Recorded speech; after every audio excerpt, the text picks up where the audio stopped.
Never, ever, ever in my life have I seen any transaction so incompetently negotiated as our deal with Iran. Get it done. Stop this deal.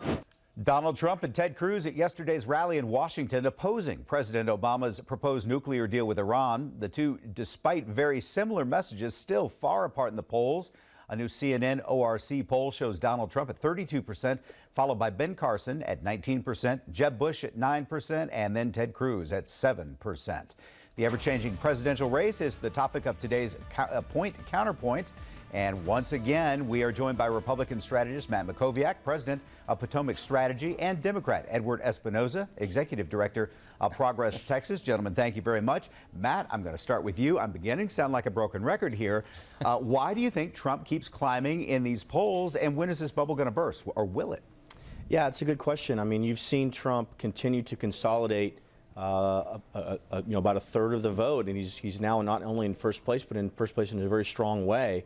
What's really unusual is he's first nationally, and he's in first place in Iowa, New Hampshire, and South Carolina. It's unusual to lead both nationally and in all of the early states. So I don't know when the bubble's going to burst. I think the best chance is probably in February, once you start having some of the voting occur. The field will likely narrow, and there will be a Trump and an anti-Trump candidate at that point. I think you'll see the anti-Trump candidate, whether that's Jeb Bush or someone else, likely have a stronger position than Trump has. But Trump's in a strong position right now, and he's going to remain in that position through the fall, it looks like. Ed, I heard a soundbite from Hillary Clinton kind of taking a shot at Trump and his women's issues. So is that going to be an effective strategy, or what would the strategy be for Democrats to fight Trump? Well, I think Democrats need to consolidate around their own issues right now. But, you know, we've finally got a horse race between Bernie Sanders and Hillary Clinton, and I think that it's starting to draw more attention to the race, more attention to Democratic issues, and more attention to the accomplishments of the Obama administration, a stronger economy, things like paid sick leave, health care.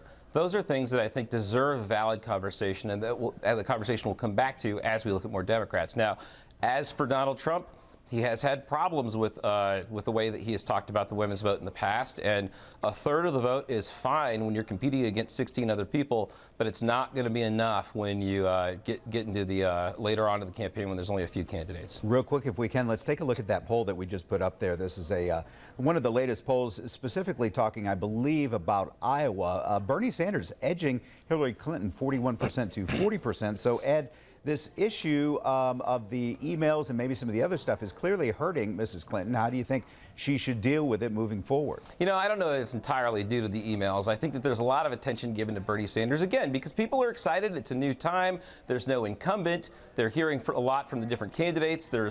You're potentially looking at somebody else jumping into the race, and Vice President Joe Biden. People are really playing the field right now. It's still very early.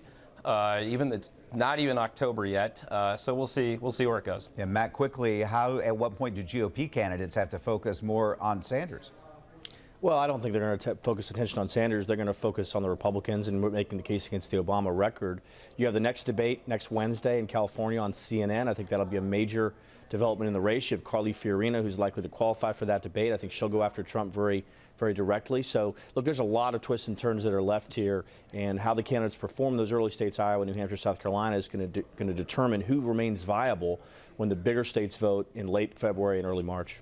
And we will keep talking about it all the way up until then. Matt Mackowiak, Ed Espinoza, thank you both. Thanks.